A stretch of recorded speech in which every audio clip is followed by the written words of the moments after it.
Affairs Division finished their investigation, and I was really bored. Since I had some free time, I decided to stop by my house on the way. Helen had made a great brisket for dinner the night before, and I thought I could turn the leftovers into a sandwich for lunch. It was only a couple of blocks out of my route, and I figured no one at the precinct would mind if I took a little longer. As I drove slowly down my street, I stopped in front of Mrs. Ferguson's house to admire her beautiful flower garden.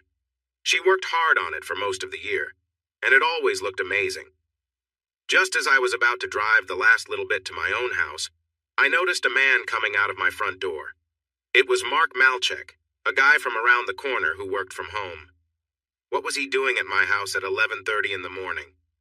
I watched as he walked around the corner and disappeared from view, and then I pulled up in front of my house and went inside.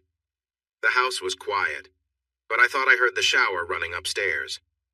As I climbed the stairs and entered my bedroom, I was hit with a strong surprise. The bed looked a mess, with pillows and sheets everywhere, and there was a big wet spot in the middle. The room had a strange smell, and it became clear what Mark had been doing in my home. The shower was on in the bathroom, and I could hear Helen singing softly to herself, which she often did when she was happy. I felt anger rising inside me, mixed with complete shock. How could my wife be with someone else, a neighbor no less, without me knowing? Helen and I had been married for 24 years, and I thought we were quite happy. We met when I was still in the police academy. She was helping with catering at my cousin's wedding, and I thought she was the prettiest girl I had ever seen. After getting her number, we dated for about a year before getting married. In many ways, our marriage was wonderful. I worked for the police department while Helen continued in the catering business, doing freelance work for a friend from high school. This flexible schedule allowed her to be a great mom to our two daughters, Linda and Veronica. Linda had just finished college and was working in Chicago, while Veronica was a junior in college. Helen was a wonderful mother to our terrific kids. We were deeply committed to each other, sharing the same values and a love for family. We enjoyed spending time together. Whenever we met other couples who seemed bored, we would exchange proud smiles. After 2 decades together, we still found joy in each other's company and could talk for hours. I often felt blessed, but there was one issue. That issue was intimacy. Helen is attractive, and I remember feeling thrilled the first time I saw her without clothes after dating for several months. However, she didn't have a strong interest in being intimate. After our early days of marriage, I realized that she was comfortable with being intimate about every 10 days or so. This was a big change from the 3 to 4 times a week we had started with, and I wasn't shy about expressing my feelings. Over the years, we faced this challenge more than any other. When our daughters were young, we even saw a marriage counselor for help. After a long period of frustration, I understood that Helen truly loved me. Her lower interest in intimacy wasn't directed at me, she just didn't have a high desire for it. The counselor helped me manage my feelings and encouraged Helen to be more engaged. Eventually, our frequency improved to about once a week, sometimes twice if I could encourage her. I hoped that as our girls went off to college and we had more free time, things might improve, but that didn't happen. What made it harder was that when we were intimate, it often felt rushed. I wanted to take my time, to show affection, and to appreciate her. However, she would often close herself off, saying, "Not tonight, honey, can we just keep it simple?" So with a sigh, I would prepare, and we would move forward with it. It wasn't that I disliked being close, but it felt like a long time between moments of connection where we savored each other. Many times we were intimate without me getting a chance to explore or touch her in ways that felt meaningful, and some aspects like oral intimacy were rare. Although I was willing to show my affection this way, it usually didn't happen. In 25 years, it only occurred a few times and for a short duration. You might wonder why I don't just walk away if I feel this way. The truth is, Helen loves me, and I love her. She shows me every day, in countless small ways, how much I mean to her and how much she cares. We both look forward to growing old together. However, she is not interested in intimacy. Over the years, I've learned to cope with this. So when I walked down the stairs and stepped out the front door, I was shocked and angry. I knew Helen loved me, and I completely trusted her loyalty. She just wasn't interested enough in intimacy to be unfaithful. So why was I feeling this way? It took me just 3 minutes to reach Mark Malchek's house and ring his doorbell. When he opened the door a crack, looking unsure, he said, "Hi, Rob. What are you?" I pushed the door hard against him, causing him to stumble. I stepped inside and pulled him back up, letting him know I was serious.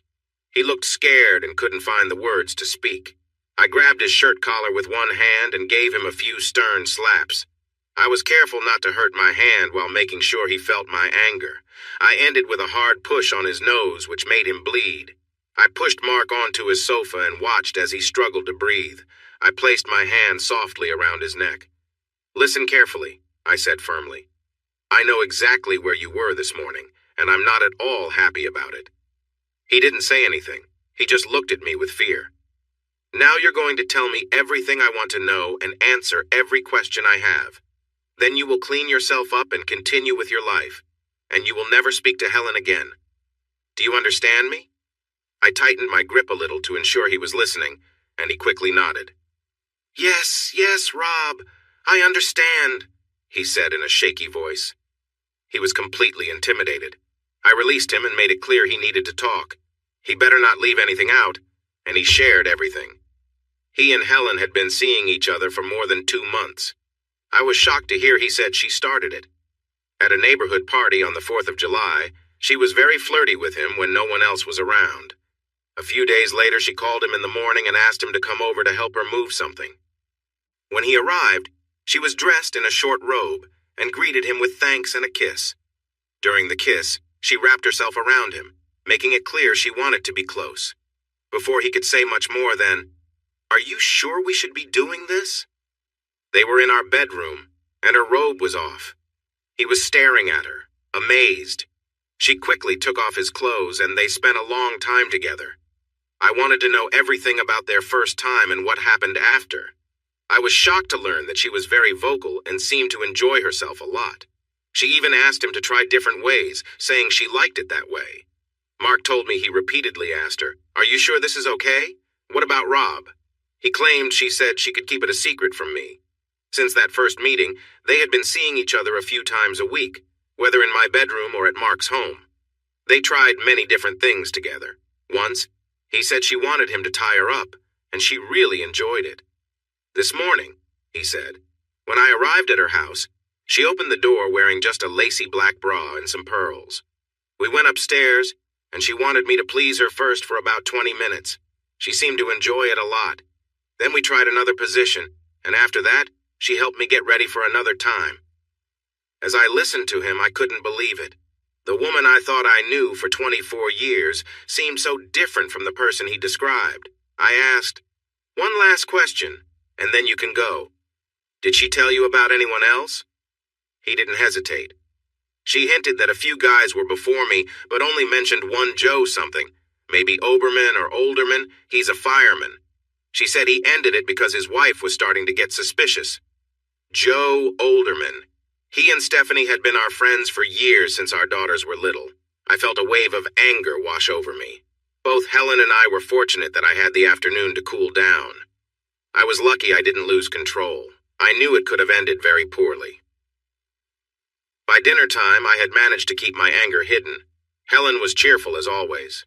We enjoyed a nice dinner while talking about the kids, her upcoming work, and my boring desk job. Somehow I was able to maintain a calm face and hide my rising frustration. That night, she was in bed watching a rerun of a show when I joined her. The bedroom was quiet and neat, with everything back in place. I leaned over to give Helen a gentle kiss on her cheek and reached out to hold her hand, wanting to be close to her. She looked at me with a tired expression and said, "Not tonight, sweetie. I'm feeling worn out. How about we just watch a bit of TV together?" Normally, I would take the hint and settle in beside her, maybe a little disappointed but understanding. But tonight, I felt a stronger need for her company. "I really want to be with you tonight," I said softly. "Just us." She sighed, looking at me as though weighing my words. Finally, with a slight shake of her head, she said, "All right, Rob, but let's keep it simple, all right?" We settled together quietly, her eyes still holding a trace of reluctance, and we shared a quiet moment. We stayed close, just enjoying each other's presence without any words.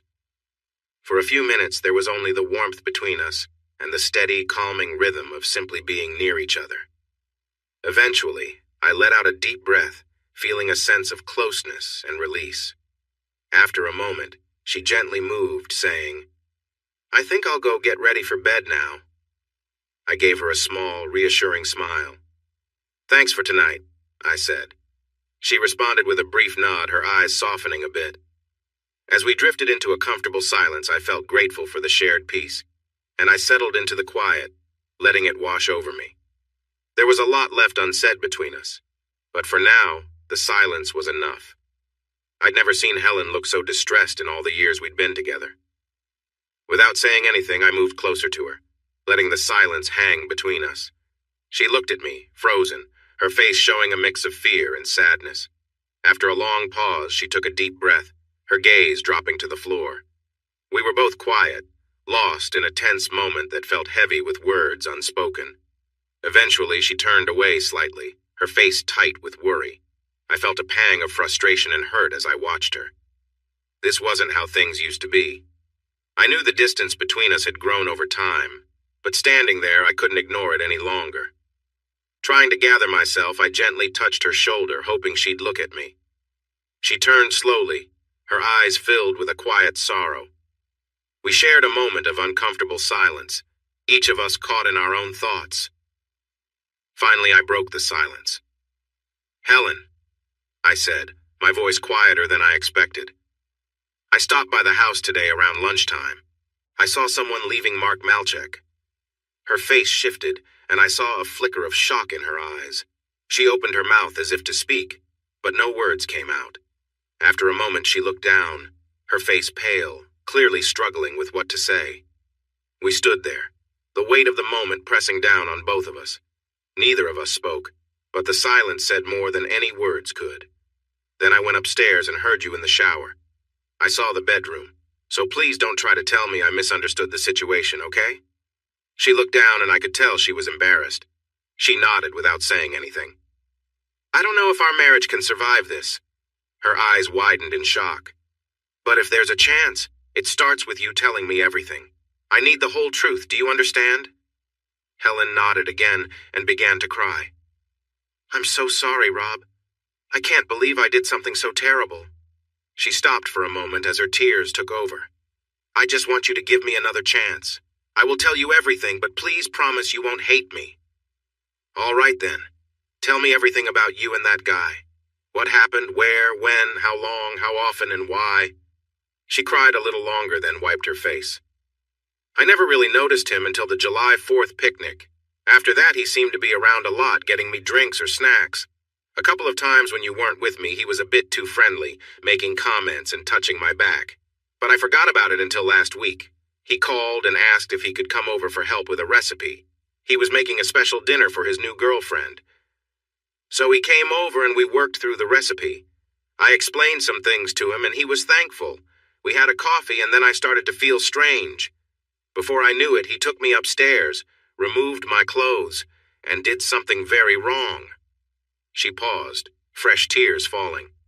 I was confused and couldn't understand why this was happening, or why he didn't stop when I said no. He did it a couple of times, and even forced me to do things I didn't want to. When he was finished and getting dressed, he told me he had put something in the coffee. He showed me pictures he took of us together, Rob. Pictures of us. When this happened, he said I had to keep seeing him or he would make sure you and your friends at the precinct got copies of those pictures. Rob, I felt trapped. I listened without showing my feelings. I almost believed she was making up stories, but I wanted to hear everything. She had no idea that I had already talked to Mark. He called last week and said he was coming over today at 10:30 a.m. and that I better be ready for him. I was scared about the pictures, so I let him come over again. I sighed. "Helen, why didn't you tell me after the first time? Don't you know we could have checked for drugs and made sure he was stopped?" She looked down. "I see that now. I guess I wasn't thinking clearly. I was really scared about what you might do, to me and to him. Oh, Rob, I was so frightened, and so confused." She started to cry again. "I'm so sorry, baby." What a story, I thought. It seemed unlikely, yet not impossible if anyone could think that Mark Malchek would be foolish enough to harm a policeman's wife. But the tale he told me when I confronted him made more sense, even if it went against everything I thought I knew about my wife. Then there was the most troubling sign, the sound of Helen happily singing in the shower, just minutes after Malchek allegedly upset her again. I thought more, looking out the window, listening as Helen sniffled and wiped her eyes. "You've made a big mistake, Helen. After 25 years together, I would have thought you'd trust me." She looked at me softly and repeated, "I'm so sorry, Rob. I need time to think about what to do, and it might take a few days. In the meantime, don't speak to Mark again or mention this to anyone, all right?" "All right," she agreed, suddenly more hopeful. "Please, Rob, don't do anything that could cause you trouble." I leaned in, focusing on her face. "Helen, please tell me the truth. Is this the only time in our marriage you've been with someone else?" She tried to meet my gaze, but her eyes quickly flickered away before returning. I had questioned many people in my life, and I could tell what that meant. "There's been no one, honey. No one but you. Until Mark." She started to cry again and didn't finish her thought. The clear lie made me angry all over again. I stood up and began to pace the bedroom. "In case you haven't noticed, my dear wife, I'm not very happy with you right now. You're sleeping in the guest room tonight, so please take your things and go." "Rob, Did you not hear what I said?" I replied more firmly. "I'm done talking for tonight. Now please leave the room." "But baby, Go!" With a small gasp, she grabbed her robe and left the bedroom. I settled into bed to watch a football game for a while before going to sleep. I was surprised that I actually slept well, even though I didn't have Helen beside me. I guess it helped to clear my mind. When I got downstairs, I could smell coffee brewing. When I entered the kitchen, I saw that Helen had made a big breakfast. There were pancakes, sausages, scrambled eggs, even fresh orange juice. Helen was at the counter pouring my coffee. She looked tired and anxious. "Good morning, sweetie," she said softly, handing me the cup. "Hello, Helen," I replied flatly. "This looks like a nice breakfast." We ate together, talking about safe topics, and I noticed Helen gradually relaxed a bit. When I finished my meal, I pushed my chair back and stood up, a plan forming in my mind. There was only one way to get to the truth, so I told Helen I needed some time alone. After a quick stop in my workshop, I drove straight to Joe Olderman's house. As I pulled up, he was heading to his front door with a stack of mail. I asked him to join me for a short drive, saying I wanted his opinion on a car I was thinking of buying. He agreed, and we headed toward the car dealerships on Forbes Avenue. But instead of stopping there, I turned off onto a quiet road, parking in a secluded lot near a soccer field. Joe had been looking out the window, but now he turned to me with confusion. "Rob, what's going on? Why are we here?" Without a word, I fixed him with a hard look. "Joe, we've been friends for over 15 years. But that didn't stop you from betraying me, did it?" His face went pale as he leaned back wide-eyed. "Rob, I don't know what you're talking about." "Stop lying," I said coldly. "I talked to Helen. I know everything." He froze, realizing denial was pointless. His voice wavered as he spoke. "Rob, please, I didn't mean for it to happen. Helen came on to me. I tried to tell her no, but she kept insisting." I watched him as he tried to defend himself, visibly shaken and desperate. "Explain everything," I said quietly, "and don't leave anything out." Nervously, he began to tell the story. According to him, about a year earlier, Helen had become much more forward, turning their light-hearted friendly banter into something more. At first, he'd resisted, but eventually he gave in after her repeated advances. "Rob," he added, "I'm telling you this because you asked, but please understand I didn't want to hurt you." I listened silently as he finished, the weight of his words settling between us.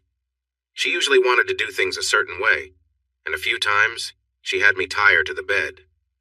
And she was always so lively, well, you probably know. The way she talks a lot, saying things like be rougher and all that. He was still looking nervously around. "How long did this go on?" I asked firmly. "About 8 months. We met once or twice a week.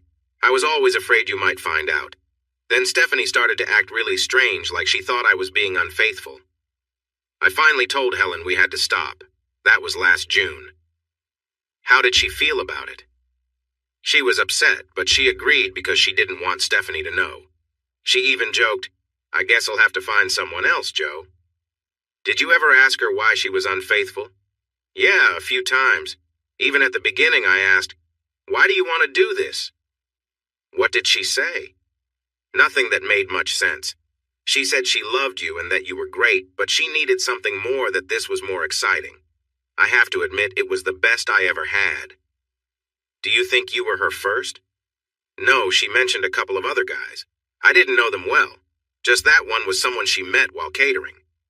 I leaned back and looked at him. He stared out the window. Finally, I said, "You really messed up, you know that? It doesn't matter how much she wanted you, there was only one right thing to do, and you did the opposite." He lowered his head, not meeting my gaze. I figured he was relieved I wasn't going to hurt him. "Our friendship is over. Get out of the car." "Here? But it's probably 10 miles to." His voice trailed off when he saw my face. He silently climbed out of the car and walked away. Without another word, I turned the car around and drove back to town. I went straight to Joe and Stephanie's house and was lucky to find Stephanie home. "Hi, Rob. Weren't you with Joe just now?" she asked, glancing at the empty car. "Yeah, but something came up. Can we talk for a few minutes?" Looking confused, she led me to the kitchen where we sat down with coffee. "Steph, we've been friends a long time and there's no easy way to say this. Joe and Helen had an affair." "What?" She looked shocked. After a moment, she shook her head. "Rob, I could believe you if you said Joe was with someone else. I thought something was going on last spring, but Helen? No way." I took out the mini recorder I'd hidden in my pocket before leaving. Without saying anything else, I rewound it and pressed play. We sat quietly, listening to my conversation with Joe. I felt like crying several times. I knew the tears would come later, but I held myself together. I noticed Steph's face harden, her lips tightening in an angry frown. I guessed that her marriage with Joe might be just as broken as mine. When the tape ended, we stayed silent for a few minutes. Then I asked her if any of this made sense to her. "Not really, Rob. For so many years we were just friends, right? We always joked around a bit. I remember you playfully pinching me or making silly comments about my bathing suit, but it was all in good fun. But this, Joe was acting so odd last spring that it's easy to think he might not have been faithful. Still, Helen is the last person I would expect him to be with." Suddenly, she looked at me with suspicion. "Rob, you didn't come here to make a move on me, did you? Like, some kind of revenge?" "Steph, I thought you knew me better than that. We've been friends for a long time. You know I care about you. Do you really think I'm that thoughtless?" She started to cry and said, "I'm sorry, Rob. I guess I'm a bit overwhelmed right now, not thinking clearly. It's hard to have a good opinion of men right now. Please remember that you and I are the ones hurt in this situation. Yes, you are a lovely woman and I am attracted to you, but that's not why I'm here. I wanted you to know the truth about your husband. I'm going to ask Helen to leave my home, and I'm here to help you deal with Joe in any way I can. I wanted you to understand that I'm on your side. That's the only reason I came." Still crying, she came over and sat on my lap in the kitchen. She wrapped her arms around me, rested her head on my shoulder, and sobbed. After a while, we were both in tears. We likely stayed like that for 30 minutes. The drive to Chicago was nearly 6 hours, giving me plenty of time to think. I couldn't comprehend how deeply Helen had betrayed me. It was clear she had been unfaithful with several others, and some she had pursued herself. The most painful part was how open she had been with these other men. She never showed the same willingness with me, always hesitant to try something new or even to be close before we were intimate. I had endured that for years. As I left Stephanie's house, I felt two things clearly. First, my marriage was over, and Helen would regret her choices. Second, I needed to talk to my daughters first. I called Linda, and she was excited about my surprise visit. We went to a diner near her apartment, where she told me about her new job and her relationship with Chad, her boyfriend. Then she asked, "Dad, what's going on? It's great to see you, but I can tell there's something on your mind. You seem really tense." I leaned in and said softly, "Honey, I need to tell you something important. Your mom and I are separating. I found out she has been seeing other people for a while now." The next few hours were tough. At first, Linda couldn't believe me. I tried to reassure her without sharing too many painful details about what I knew. Once we were back at her apartment and she started to understand the truth, she cried. It was heart-wrenching to see her struggle with the loss of the family she thought she had. We shared that moment of sadness together, and I felt my own tears. I stayed on Linda's couch that night, and in the morning, I asked her for a favor. Please don't talk to your mom for a few days, or until she reaches out. I need to see Veronica today, then he'll go home and start the divorce process. After that, your relationship with your mom is up to you. She loves you very much and has always been a good mother. What happened between us is about me, not you, sweetheart. I arrived in Kenyon that Sunday night, and my meeting with Veronica felt much like the one with Linda. It was painful and filled with tears, with questions that lingered without answers. I left early Monday morning. I had turned off my cell phone while I was away. When I switched it on, I saw I had 11 messages from Helen, mixing apologies with worry. I deleted them without listening and drove on, thinking about how to end our marriage. It broke my heart. A marriage I had given my all to, one I had hoped to enjoy for the rest of my life, now gone. Destroyed. All for reasons I could hardly understand. I made a call to a lawyer I knew, someone who could help me start the divorce process. As soon as I got into town, I went straight to his office. I spent about an hour explaining things, shared the evidence I had, and set the paperwork in motion. Since both our daughters were grown and out of the house, there wouldn't be any issues with custody or support. I wanted to keep the house, and if Helen tried to fight me on it, I was ready to stand my ground. Around 4 p.m., I drove by the house, and Helen's car wasn't there. Good, I thought. I parked in the garage and made a call to a 24-hour locksmith service. By 6 p.m. when Helen returned, he had arranged for a few changes. I watched as she tried to unlock the front door and grew frustrated when her key wouldn't work. I opened the door and stood there quietly, observing her expression change from frustration to a forced, nervous smile. "Rob, thank goodness, where have you been? I've been so worried," she said. Her questions poured out, but I kept silent and simply gestured for her to come inside. "Sit down in the living room," I said in an even tone. She tried to hug me, but I stepped back and headed to the living room myself. Puzzled, she followed me and took a seat. "Rob, what's going on?" she asked, her voice shaky, her face showing concern. I stood across from her, letting the silence fill the room before finally speaking. "Helen, I would never hurt you physically, and I want you to know that," I began slowly. "You are someone I cared for deeply." She gasped. "Rob, what are you saying? I don't—" "Be quiet," I said firmly, interrupting her. "I want you to listen." Her face went pale, and I could see her hands shaking slightly in her lap. "We're going to have this conversation calmly," I continued. "And then you're going to leave. I don't care where you go. This marriage is over." She gasped, her mouth opening as if to speak, but a look from me stopped her. "You've been unfaithful with Mark, with Joe, and possibly others. I don't know how many, and I don't care." She sat there, stunned as I spoke. "For months, maybe even years, you've been giving to others what you wouldn't give to me, your husband." Helen looked down and the room fell silent. I let my words linger before quietly saying, "This is where it ends, Helen." I stood across from Helen, my voice calm but firm, unable to hide the frustration and sadness in my words. "You were willing to share parts of yourself with others, things you never shared with me, the one who's been by your side for over 25 years. Helen sat there, silent and tearful, her face frozen in shock. I wondered if she was regretting her choices or realizing the weight of what she'd done. "The hardest part to accept," I continued, "is that I know you love me. I thought we both looked forward to growing old together, but that future is gone now." I pointed to a few packed suitcases in the corner. "In a few minutes, you'll take those and leave. You won't be coming back." She gasped, finally breaking her silence. "No, Rob, please, I cut her off, my voice unwavering. "This is happening, Helen. I'm asking you to leave.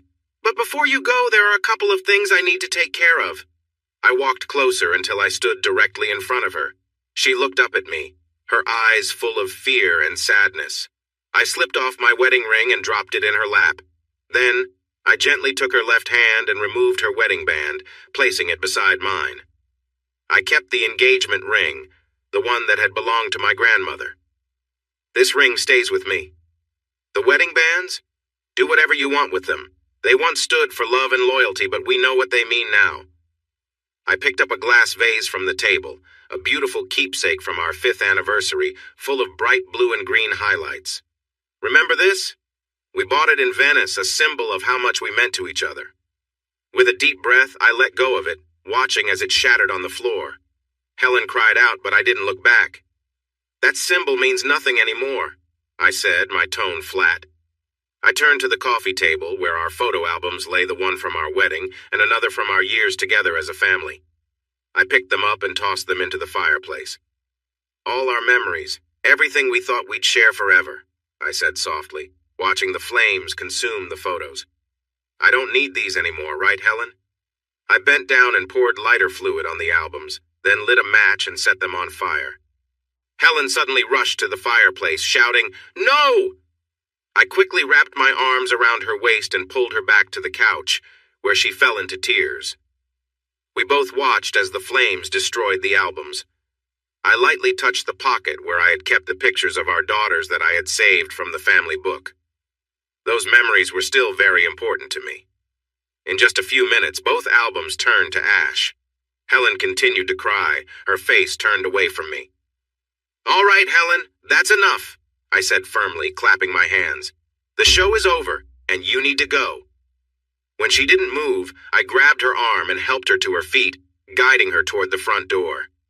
"Wait, Rob, wait," she said, trying to pull away. "You can't just throw me out of here." "Actually, I can, Helen, and I will."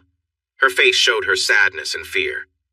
"Without letting me explain? Without hearing my side of things?" I stepped back and looked at her for a long moment. "Helen, do you really think there's anything you can say that will make this hurt less? Anything that will change how I feel about your betrayal and the pain you've caused me? Anything at all that can make this better? But I haven't even told you why Do you think I care why?" I raised my voice. "Will knowing your reasons make things okay? Oh, now everything's fine because I understand. Are you serious?" She just stared at me, looking tired and scared without saying a word. After a moment, she said, "But what about the girls?" "I visited Linda and Ronnie over the weekend. They both know about what happened and that I'm going to divorce you." "Oh, no!" she exclaimed, collapsing to the floor in tears. I observed her for a few minutes. My dear wife, the mother of my children, my partner for 25 years. Then I left her there and went to load her suitcases into the trunk of her car. When I returned, she was sitting on the floor, staring blankly into space. Without saying anything, I helped her to her feet and led her outside to the car. The car key lay on top, and I left her by the driver's door. I thought about what to say, but nothing felt right. "Goodbye, Helen," seemed too simple, and I couldn't find the right words for the situation. So I just left her there. I went back inside and locked the door behind me. I stood in the front hall, not moving, not really thinking. I was just waiting to hear her car drive away. I couldn't help but chuckle when I thought about it. Life without Helen was very different from life with her. I felt sad and alone instead of being happy and satisfied. I mostly cooked for myself, and my meals were not great, unlike the wonderful dishes Helen used to make. I also had more freedom in my choices, but it didn't fill the emptiness I felt inside. The reason I mentioned my freedom might need some explanation. Matilda Jacobson worked in the same precinct as I did. She was 38 and divorced, and she often showed interest in me. I enjoyed flirting back with her, even if it didn't mean much. Matilda was tall with light blonde hair, which was definitely dyed. She liked to wear short skirts and tight tops. While she wasn't exactly pretty, she had a nice figure. Many of the guys at work were attracted to her, but for some reason, I was the one she talked to the most. When other officers asked her out, she would tell them, "Sorry, you're great, but I don't date cops." The day after I ended things with Helen, my partner Jim noticed I was down and asked what was wrong. We had been working together for nearly 10 years, so I felt comfortable sharing my story, at least the basics. I left out the details of what had happened with Helen. I knew the news would spread quickly, and sure enough, by the end of the week, my colleagues were offering their sympathies, saying things like, "Sorry about your situation. and inviting me out for drinks after work. What I didn't expect was the doorbell to ring on a Sunday afternoon 2 weeks later, revealing Matilda on the porch. She had brought a casserole and was wearing casual white shorts and a snug pink top. She looked very determined. "I thought you might need something," she said cheerfully, without explaining what she meant. She followed me into the kitchen, placed the casserole down, and leaned in for a kiss that surprised me. After a moment, I gently pulled back and asked, "That was unexpected, Matilda, but what's going on?" "Do you really need to ask?" she replied, smiling and looking comfortable. I sat down at the table and chuckled. "Okay, I get it, but I'm a bit confused. I thought you didn't date cops." "I don't date most of them," she said. "But I'm interested in you, Rob. All that flirting over the years meant something. You have been a happily married man, and I don't want to interfere in anyone's marriage. Now that Helen is gone and your marriage is over, it seems like a good time to get to know each other better," she said with a playful smile. Her outfit, her kiss, and her words had a big effect on me. But I wasn't going to be foolish. I replied, "Matilda, I appreciate the interest, but I'm not in a good place for a new relationship. I've just ended things with my wife, and I'm not ready for anything like that." She smiled and kissed me softly. "I understand, Rob. This isn't about a serious relationship. This is about having some fun with someone who has liked you for a long time. Are you going to just send me away?" We spent nearly 3 hours together. We shared some intimate moments, and even though I struggled at times, it was enjoyable, and I found myself forgetting about Helen. Matilda was free and energetic in a way I had always hoped for. She was enthusiastic and wanted to be close. We shared a connection that felt exciting and new. Afterward, we both enjoyed a shower, and then we headed to the kitchen to eat Matilda's casserole. It was decent, but not as good as the meals Helen used to make. After eating, she kissed me and mentioned that she needed to go home to take care of her cats. "Matilda," I said, hugging her, "that was amazing. You are truly wonderful." I meant it in the moment, hoping to say something nice. She grinned and replied, "That was everything I hoped for, Rob. I would love to do it again sometime." Then she noticed my uncertain expression. "Don't worry," she said kindly. "I'm not making any promises and am not asking for any. I know you just broke up with Helen and you probably feel really lost right now. So I'm just suggesting that the next time you feel like having some fun, you give me a call, okay?" With that, she gave me one last playful kiss, smiled at me, and left. Since then, I've been seeing Matilda regularly, at least a couple of times a week. It's been over a year now, and I still enjoy it. Knowing that I can share a special connection whenever I want, and that she genuinely wants to be with me, it's great. She is open to trying different things, but she especially enjoys being on top. I like it too. She is fun and energetic, and she's always ready for more whenever I am. You might think that's all a guy needs to be happy, but anyone who has been happily married will know it's not quite that simple. Matilda was wonderful in some ways, but our conversations were limited. She didn't have the depth or humor that Helen did. When we went to see a movie, she didn't have the interesting thoughts to share that Helen always did, so our talks often felt dull. Plus, we didn't have years of shared memories, like raising kids or family trips. Most importantly, we weren't in love. Occasionally, I would mention that I didn't think we were meant to be together forever. She would always reassure me. "Listen, Rob, I enjoy our time together, but you're not my perfect match either. You're someone I like who treats me well. I'm having fun, and I think you are too. After being single for 12 years, I'm just not looking for anything more serious right now. So that was the enjoyable part of my life, hanging out with Matilda. Plus, I didn't have to pursue women or go out to find someone. The connection was right there for me, just a quick call away. The rest of my life was much less satisfying. I can't fully express how much I missed my life with Helen, before I realized how unfaithful she had been. I missed her cooking and her company. Just being around her, sharing smiles and inside jokes that come from being together for 25 years. That doesn't mean I wanted her back. Even after some time had passed, I felt a mix of anger and confusion. I kept wondering how a happily married woman could betray me. Was it something about me? I never quite understood it all. Linda and Ronnie were wonderful.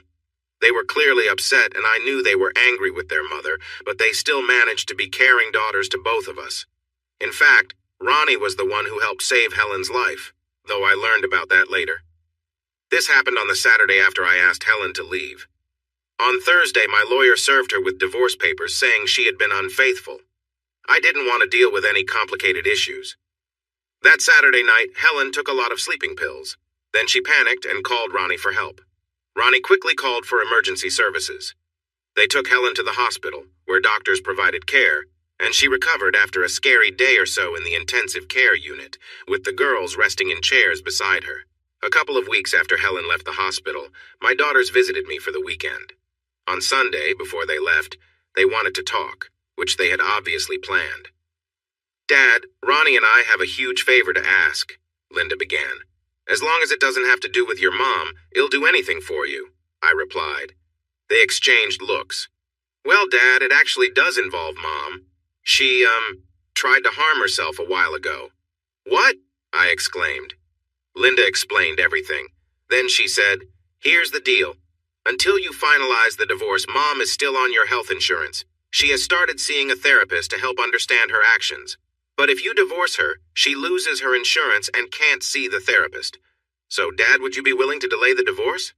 I sighed. Clearly, I was not going to win this one with both my daughters concerned for their mother's well-being. I could see their point.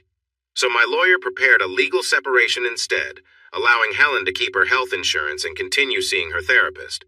I didn't mind too much. It wasn't my money. It was from the insurance company. As much as I wasn't fond of her, I didn't want Helen to feel hopeless. The holidays were tough. How could they not be?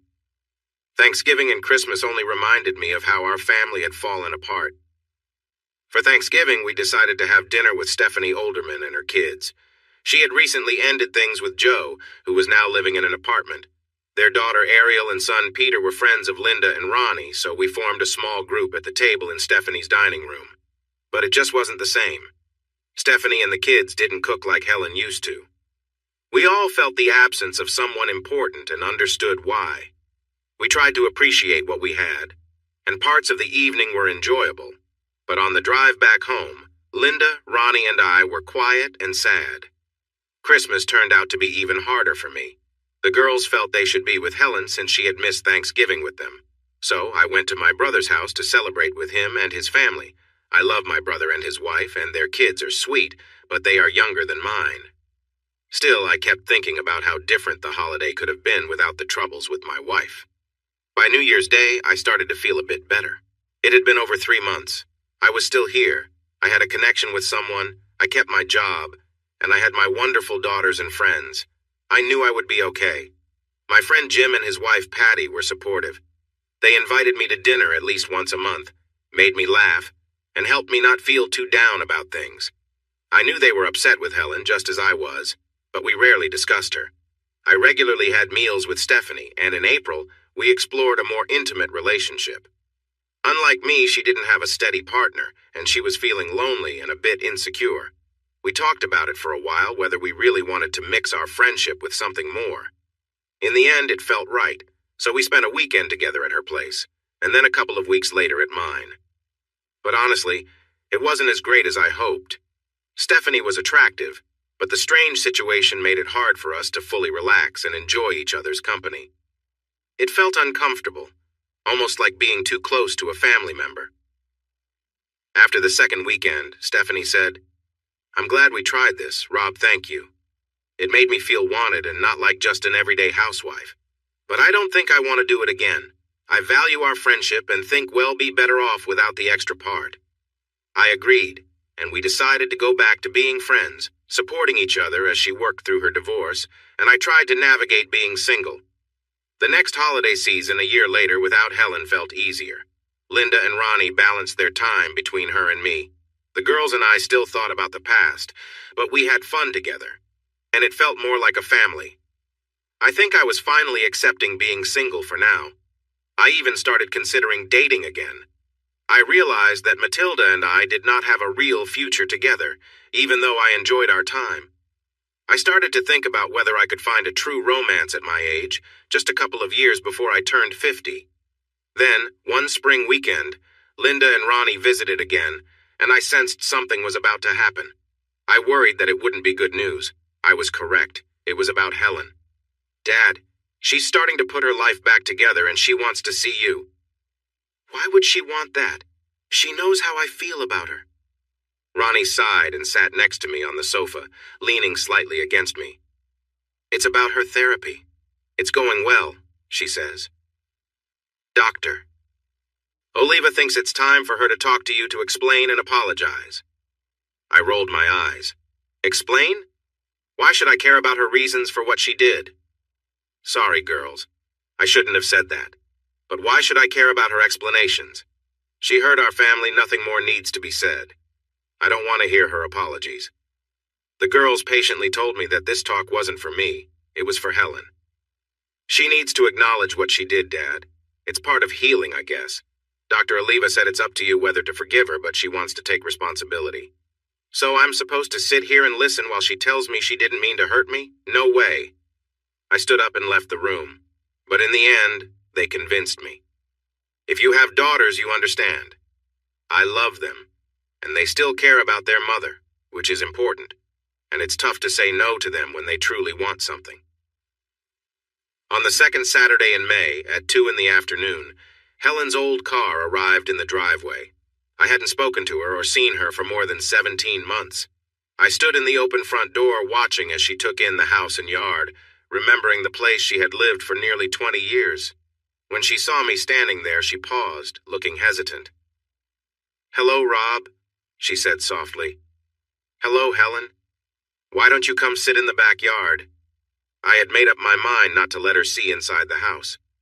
Without saying more, I walked around the side of the garage to the back, expecting she would follow. We sat at an old table on the patio. I poured a soda for Helen and placed it in front of her. She looked thinner and a bit more worn than I remembered, but she was still a very attractive woman, which annoyed me as soon as I noticed it. Thank you for letting me come, Rob, she said after a few quiet moments. I know you might not have wanted this, and I appreciate it. Just don't give me any nonsense, okay? I'm ready to hear you out like the girls said you needed to. Just be honest with me. Speak the truth or leave. She nodded. I promise no lies, no nonsense. And Rob, I'm really sorry for everything I did. Yeah? Well, that's nice to hear. Everything is just fine now, you know, Helen? I realized I was feeling angry, more upset than I expected. I took a deep breath and said, Sorry. You'll stay quiet, go ahead. After a moment, she said, You need to know that what I did wasn't about you, Rob, or our marriage. I'm sure you've wondered about that, wondered what you did wrong. But it was me. I found myself in a situation I didn't understand, living in 2 different worlds. The one with you and the girls, and another world where I acted out of character. I scoffed, but stayed quiet. Let her tell her story, no matter how strange it sounded. You remember 7 years ago, the summer my parents died? Of course I remembered. Her father passed away suddenly in his backyard on a beautiful June day. Her mother was heartbroken and didn't want to live anymore, and less than 3 months later, she passed away in her sleep. It had been hard for all of us, especially for Helen, their only child. And then that fall, not long after my mom's funeral, Arlene was hit by a car? I nodded. All 3 losses happened in that short time. Arlene and Helen had been co-workers in catering and very close friends. Anyway, I fell apart after all that, as I'm sure you recall. I felt lost, like I didn't know what my life was for anymore. I went through the motions working, taking care of you and the girls, but I wasn't really myself. Then in November, on a weekend you were away hunting with Joe, I decided to go out with Sandy, a divorced neighbor, for a couple of drinks. I don't remember where the girls were, probably at a friend's house. But I just needed to get out, to be on my own, to do something different. We went to Perozzi's, had some drinks, and danced with a few guys. Then it got late, and one of the men we had been dancing with offered to take Sandy home. I could see she wanted to be with him, and since I had driven us there, I said okay. And then, she paused and took a deep breath. Tears rolled down her face. And then a big, strong man named Ted picked me up. Ted Archer from Minneapolis. He talked to me, got me to dance with him, and bought me a couple more drinks. I ended up going to his hotel room. I can't explain it, Rob. She looked at me now, even with her tears. He was confident and strong, and somehow he made me feel different in a way I didn't know before. We went to his room, and he did things I never agreed to. He just took charge, and I went along with it. He pushed me in ways that made me uncomfortable. It went on for a long time. He kept me in place and made me do things that made me feel ashamed. I did whatever he asked. It was hard to say no. In the morning, I woke up feeling terrible about what I had done. I wanted to quietly get dressed and leave, but he caught me and brought me back for more before I could go. When I got home, I was a mess. Thank goodness you and the girls were still out. I showered repeatedly and threw my clothes away. I was overwhelmed. I couldn't believe I had betrayed you like that, and how Ted had made me act in ways I said I never would. I knelt down and prayed for forgiveness, hoping that my secret would remain hidden, and I could find a way to make it right with you. That night, I wonder if you remember, I was clingy and nervous, like we had a fight. I told you I didn't want to be close because I was scared you would sense something was wrong, but I wanted you to hold me all night. When I realized my secret was safe and you didn't know, I felt relief and promised myself to be the best wife I could be. We even grew closer than usual for a while, and I let you try some things you wanted instead of saying no like I usually did. She took a sip of her soda, looking at me with sadness in her eyes. Her tears had stopped, but she looked empty. That's how it had started, she said. That one night with the man from out of town had taken root in her mind. She couldn't stop thinking about why she had let it happen, and why his strong personality had affected her so much. The urge for more of what was new and different grew inside her.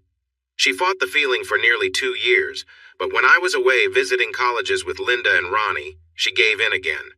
She found a bar about half an hour from town, met someone, and spent the night with a truck driver. I can't put into words how ashamed I felt, Rob, or the thrill that came with it. I was horrified by what I was doing, truly horrified, and it made me feel like a villain. Yet at the same time, it was so thrilling and the feelings were so intense and exciting, I just got lost in them. Since I started seeing Dr. Oliva, I see now that the shame and the thrill went together for me. It felt like it had to be something I was ashamed of for me to enjoy those moments. I also realized that my feelings were a part of my life but kept separate from everything else. After the first couple of times, I began to store away my feelings about my actions in a little box in my mind. I still felt ashamed, even a bit sick, but the shame found its way into that little box, and it stayed separate from my daily life. She looked at you. This must sound crazy to you, or maybe just like I'm trying to excuse what I did, but it's not like that. I know there's no good reason for my actions, Rob, but it truly did stay in a different part of my mind over time. With the rest of my mind, I could keep loving you and the girls, and going on with my job and being a good homemaker, even continue being the distant partner who frustrated you so much.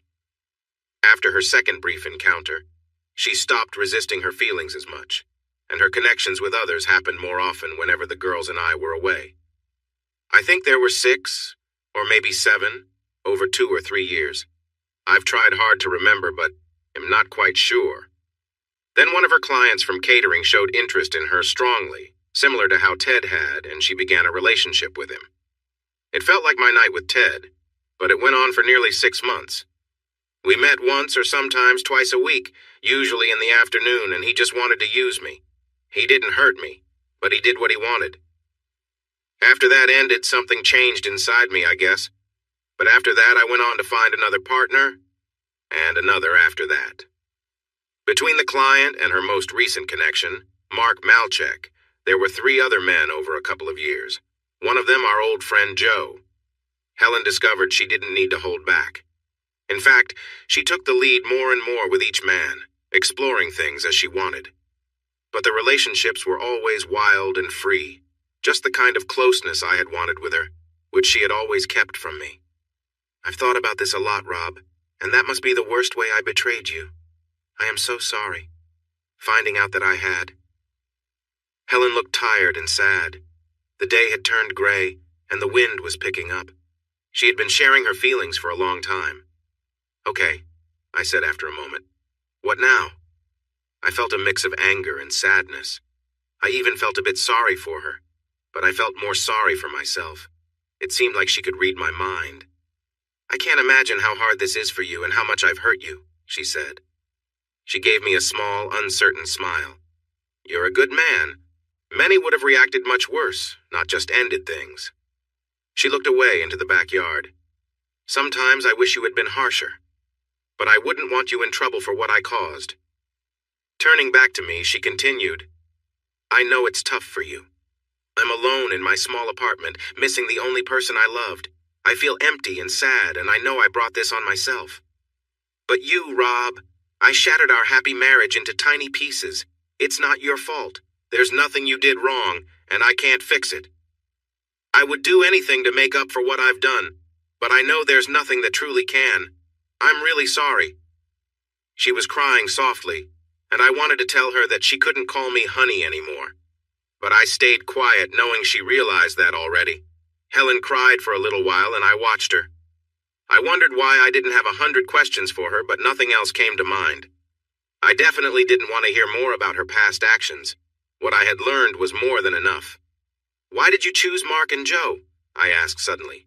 They are two guys we know. One is one of our oldest friends. What was going on? I don't know, she replied through her tears. I've discussed it with Dr. Oliva. I guess it means I was losing control even more. I wasn't being careful about keeping my other life away from you and me. Maybe I was secretly hoping to be found out. I felt so ashamed and desperate about what I was doing that I thought the only way it would end was if you caught me. So I started seeing Joe, who lived just around the corner. Pretty silly, right? It doesn't make much sense to me either.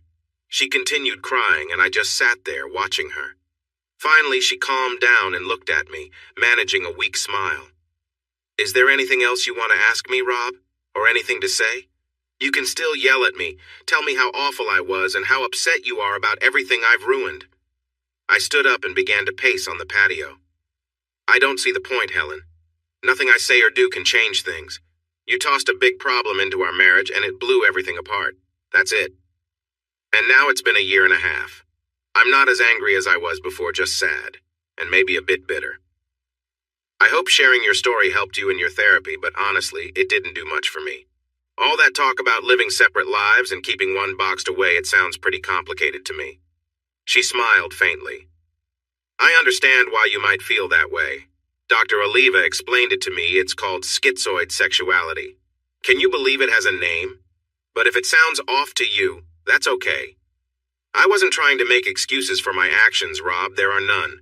But I wanted to admit what I did to you, the person I loved the most, the one I hurt the most. Actually, I do have another question, I said. Why did you want to end it all? After I got the divorce papers, I fell apart. I started drinking, and you know I don't handle alcohol well. One Saturday night, I went to a bar hoping to meet someone. I wanted to spend time with someone. But the man I met was too rough, and I got scared. I tried to leave, but he got angry and threatened me. I screamed, which made him back off for a bit, and I ran out of the room. I got to my car and drove away, crying and terrified. When I got back to my apartment, I felt so ashamed of what I had done. It made me think about all those moments before. So, I swallowed some pills, thinking it would end the pain. But then I realized I couldn't do that to the girls. What I had done to you was one thing, but I couldn't take away their mother. I called my daughter Ronnie, and thankfully she contacted emergency services right away. They got Helen to the hospital in time, and she recovered. She told me she felt like a terrible person, lying there while everyone was so kind to her, despite her mistakes. Helen sat quietly, staring at the ground for a moment, then took a deep breath and stood up. Thanks for letting me come talk to you, Rob. It means a lot. She managed a small smile. I bet the girls talked you into it, didn't they? I nodded, smiling a little. I want to make things right however I can, though I know nothing can fully make up for what I've done. But please, if there's ever anything, just let me know. She gave me a last look and then turned toward her car. When I started to follow, she gently waved me off, saying, No, don't. I'd rather go on my own. I watched her as she walked around the garage and disappeared from sight. After she left, I felt a mix of emotions, anger, sadness, and an unease I couldn't quite shake. Talking with Helen had brought back all those painful memories from when I first discovered her affair, and all the hurt came rushing back. I went inside and picked up the phone. Hey, Matilda, it's me. Listen, I know I was going to pick you up later, but are you free now? When Matilda arrived, she immediately noticed that I was upset. She gave me a warm hug and looked at me with concern. "Did things with Helen go badly?" she asked. "It was okay," I said, sighing. "Just a lot to process. I'm still not feeling great, though." She gave me a reassuring smile and said, "Don't worry, we'll get you feeling better." She led me over to the couch and we sat together quietly, her calming presence helping me relax and let go of some of the tension. It was just what I needed: peaceful, comforting, and free from the weight of the past. I pulled her close, feeling her warmth against me, and then something powerful swept over me. We fell back onto the bed, and Matilda turned to hold me gently. "Are you okay?" she asked. Suddenly, I found myself in tears, unable to stop. She held my head on her shoulder, stroking my hair and saying softly, "It's all right, everything is okay." She comforted me, and I kept crying.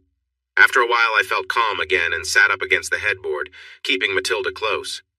"Wow," I said, looking at her. She smiled back at me. "I really don't know what just happened." "That's fine," she said. "How do you feel now? Think we could have another round and still finish the movie?" I smiled at her. "Give me a few moments, and it'll be good to go." "It's a deal," she replied. "This time, it'll make sure to keep you on your toes." On Tuesday, 3 days later, I found a box by the front door when I got home from work. There was a note in Helen's handwriting. I looked at it for a moment before picking it up and carrying it inside, placing it on the kitchen table. Inside the box was a homemade apple pie. The note read, "Dear Rob, thank you for listening to me the other day. Your kindness was more than I deserved. I know you've always enjoyed my apple pies, and I hope you like this one. Love, Helen." I prepared some dinner while reading the newspaper, occasionally glancing at the pie. For some reason, I hesitated to eat it.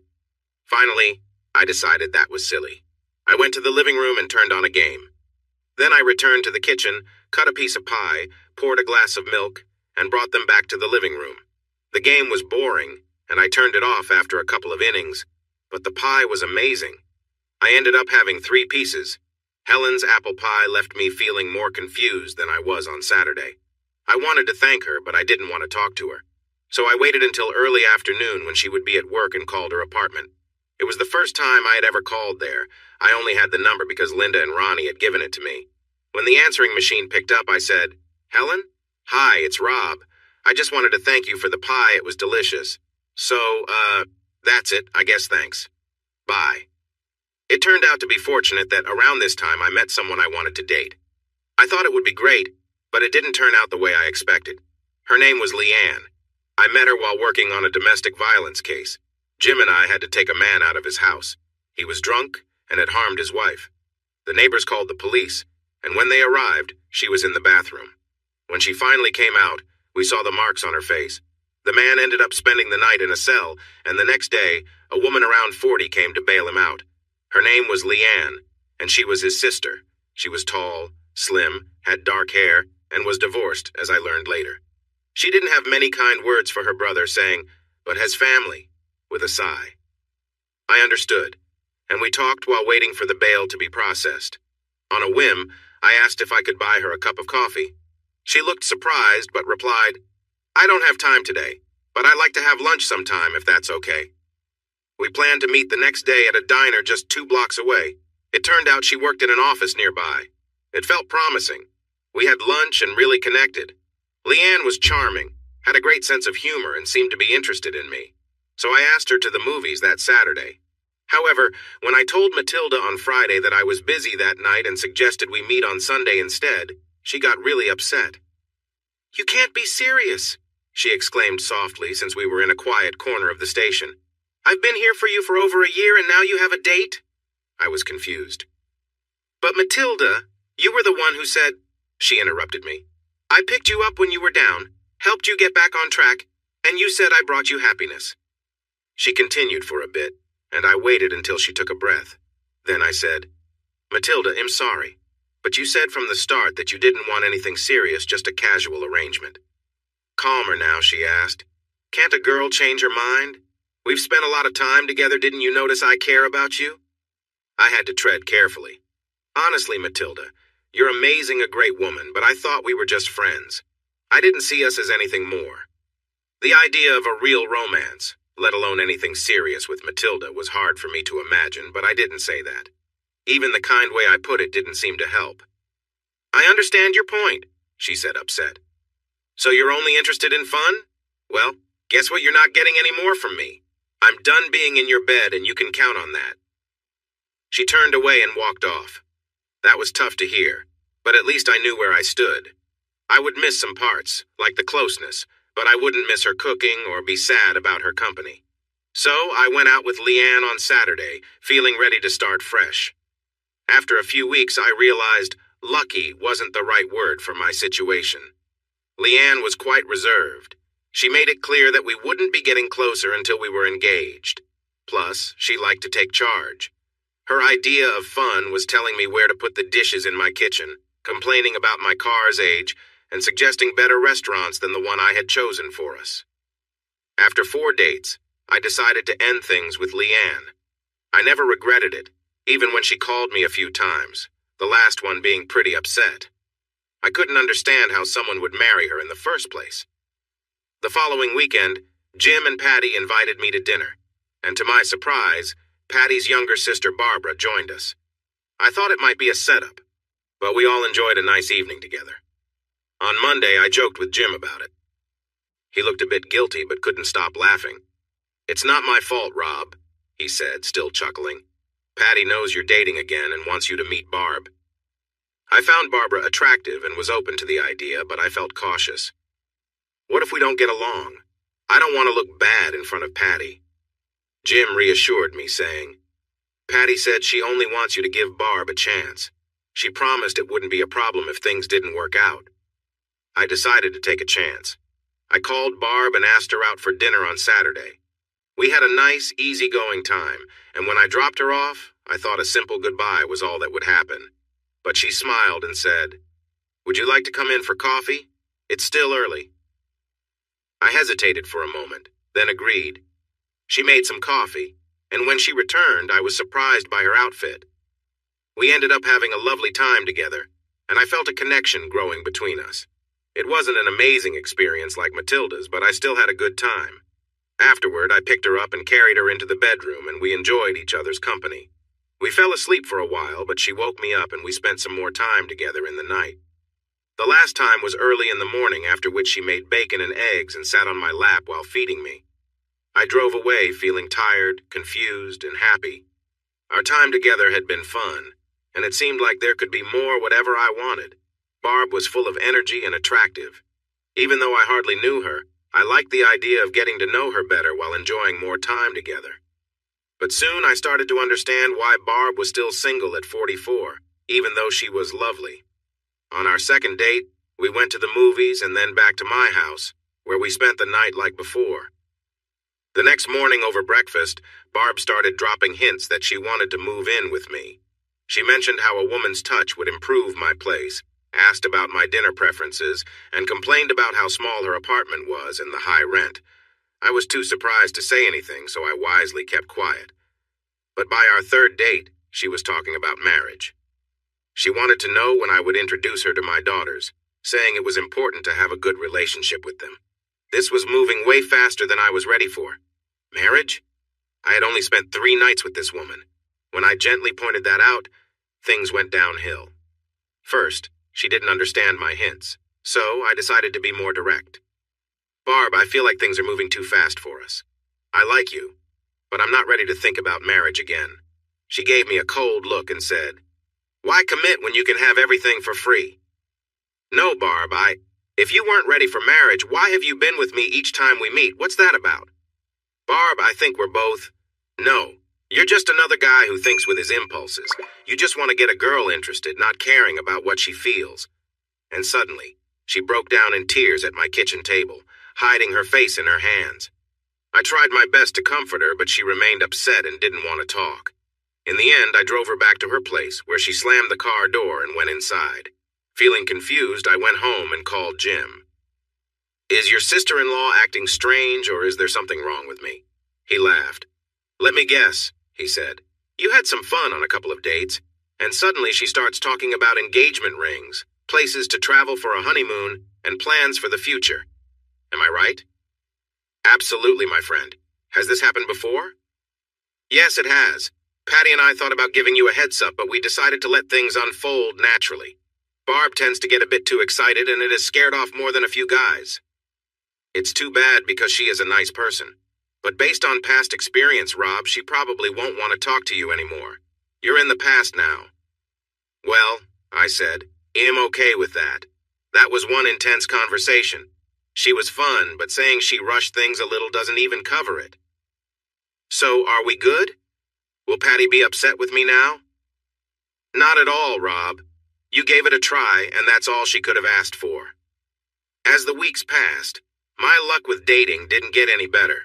I went out with a few other women like a cop's cousin I knew and a cute waitress at a diner I visited, but nothing really worked out. Sometimes I got lucky, but mostly I didn't. I wasn't sure if I was really over Helen and ready for something new. But it didn't matter because I just didn't connect with anyone I dated. Meanwhile, Helen was still bringing me food once a week. After the apple pie, she brought over a delicious peach pie. As always, I left her a message to thank her. Then it became a routine. She made me roast chicken, meatloaf, and pasta salad. I started eating well again a couple of times a week, but without Matilda, I was back to living a pretty bland life. One Saturday afternoon, I was driving home from the hardware store when I spotted Helen. She was in a parking lot, putting groceries into her car. I was stopped at a red light, so I watched her, noticing all the little things about her. After I got home, I went back to working on the bathroom tile I was fixing, but my thoughts kept drifting. About an hour later, I decided to freshen up and put on clean clothes. I got in my car and, without really thinking about it, found myself in front of Helen's apartment. When she opened the door, she looked surprised to see me, but after a moment she smiled a bit shyly. "Hi, Rob, come in. This is a nice surprise." She was wearing shorts and a green top. She looked good, more relaxed than when she had visited me last. She was still the same figure I remembered, though slightly thinner. "Hi, Helen." I walked in and sat down on her couch, still wondering what I was doing there. "I wanted to thank you for all the wonderful food you've been giving me. You're the best cook I've ever known. Everything has been so tasty." She smiled widely, clearly happy to hear that. "I'm glad, Rob." We sat quietly together for a moment. Helen's smile slowly faded, and she looked unsure, probably wondering why he'd come over. I found myself wondering the same.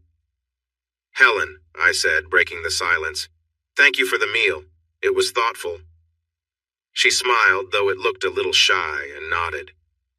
"I still like cooking for you," she replied softly. We sat there, the weight of unspoken words filling the room. Helen's expression grew more uncertain, her eyes searching mine, but neither of us said anything more. After a pause, I took a deep breath and said, "It's been a long journey, hasn't it, Helen?" She nodded, her eyes a bit misty as she looked down. There was a lot we weren't saying, but maybe that was for the best. Finally, I reached into my pocket and pulled out a handkerchief, offering it to her so she could wipe her eyes. She accepted it with a grateful look, dabbing at her face. "Thank you, Rob," she whispered. We exchanged a quiet, understanding look before I stood up to leave. There were no more words, just a brief, soft smile shared between us. Then I turned and walked out, leaving both of us in a silence that felt, somehow, like closure. I think she wanted to say more, but she just sat back, still kneeling in front of me, and looked down at the floor. "That felt really nice, Helen," I said. There was a long, tense silence. Suddenly, I couldn't take it anymore. "I have to go," I said roughly. I stood up, pulled up my boxers and pants, and left the apartment without looking back. I listened behind me, but Helen didn't say anything else. On my drive home from Helen's apartment, I was confused about what had just happened. I knew I had asked her for something, and she agreed. It seemed like she was into it too, but I wasn't sure what it meant for us or what would come next. Did I want to start seeing her again? Did I even want to meet her? I tried to forget about it and focused on my life, wondering idly if the weekly food deliveries would stop. But the following Tuesday, There was a casserole dish with Helen's chicken cacciatore in it, one of my favorites, as she probably remembered. I made a big pot of rice and enjoyed it for 3 straight dinners. I still didn't know what to say to her, so I left my thanks in a voice message like usual while she was out. The week after that, she left me a pasta salad. In the meantime, I was busy with my job and the politics at work. A new desk sergeant had joined our precinct. He was quite a troublemaker, an arrogant person who immediately seemed to dislike Jim. This showed that he was not a good person. There wasn't anyone who didn't like Jim, a kind, cheerful, and totally reliable guy. He was the best partner I could ask for, and many others said the same. But this sergeant, Buster Reedon, seemed to have it out for Jim. He even tried to dock Jim's pay because he claimed his timesheets were wrong. This continued for a couple of weeks until 18 of us went to the captain to say that if Reedon didn't get transferred, we might take a day off at the same time. The captain was a good guy and had already heard complaints about Reedon. He sighed, pushed his cap back, and said he'd handle it. A week later, we heard that Reedon was moving to another precinct, and we all felt relieved. Jim was truly touched by how everyone supported him, and he set up a big bowling night one Friday at the local lanes, his treat, including snacks and drinks. We had a great time that night, bowling, having a few drinks, and joking around in the way friends do to unwind. The atmosphere was light and fun, a welcome break from the usual grind. There was a waitress who kept bringing our drinks, a friendly woman in her mid-30s with blonde hair and an easygoing smile. She seemed to be especially warm toward me, though I wasn't sure if that was just the drinks talking. So I asked my buddy Simon if he noticed anything. He chuckled and teased, "Oh yeah, Rob, she's into you. Just look at yourself, total charmer." He was as tipsy as I was, so I didn't take it too seriously. The next day, as I was outside raking leaves, I found myself thinking about her again. She seemed interesting, friendly, and I decided to take a chance. After cleaning up, I went back to the bowling alley that evening to see if she was working. Her name was Alice Maynard. We ended up chatting between her rounds with customers. She was cheerful, laughing easily at my jokes, though I wasn't sure if it was just part of her job. But before I left, I asked if she'd like to go out sometime for dinner and a movie. She smiled brightly and agreed. Our first date was a lot of fun, and I found her warm and easygoing. When I dropped her off, she thanked me and gave me a long, genuine hug. After our second date, we grew closer, and our time together was filled with a lot of laughter and shared stories. Alice had a lively spirit and loved to dance. She wasn't one to hold back on enjoying life, which was refreshing. Alice told me about her past. She'd had a couple of serious relationships she thought would lead to marriage, but things hadn't worked out. Her first partner had cheated, and the second left when he found out she couldn't have children. Alice had faced her share of heartbreak, but had learned from it and moved forward. Despite everything, Alice was kind and open-hearted. She appreciated being close and didn't rush things, which made our time together feel meaningful. With her, I finally found the easy companionship I had been craving, and we both enjoyed just being in each other's company. Being with Alice brought a sense of lightness to my life that I hadn't felt in a long time. She helped me find peace and joy again, one small moment at a time. She spent some time being close to me, making me feel excited. Then she would pull back for a bit and tease me with gentle touches before moving in again. After about 20 minutes of this, I was feeling overwhelmed with need, and then we finally shared an intimate moment. When I was with her, she was eager to move quickly, which was a relief for me after all the teasing. We connected deeply, and it felt amazing after all that anticipation. The next morning, she woke me up by cuddling against me, which made me feel alert again, and we shared a soft moment together, enjoying each other's warmth. For the next couple of months, we met at least twice a week, often staying overnight, whether at her place or mine. She opened up about her life, her family, and her job, and I shared stories about my past, including my work as a police officer.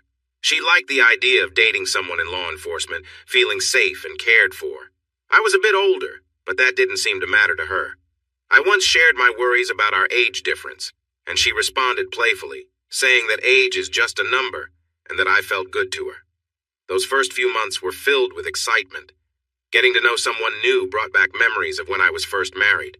I wanted to explore every part of her, and we enjoyed simple moments, sharing affection and laughter.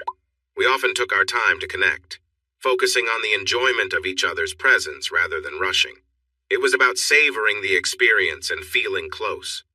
What made it special wasn't just the physical connection, it was the joy we shared.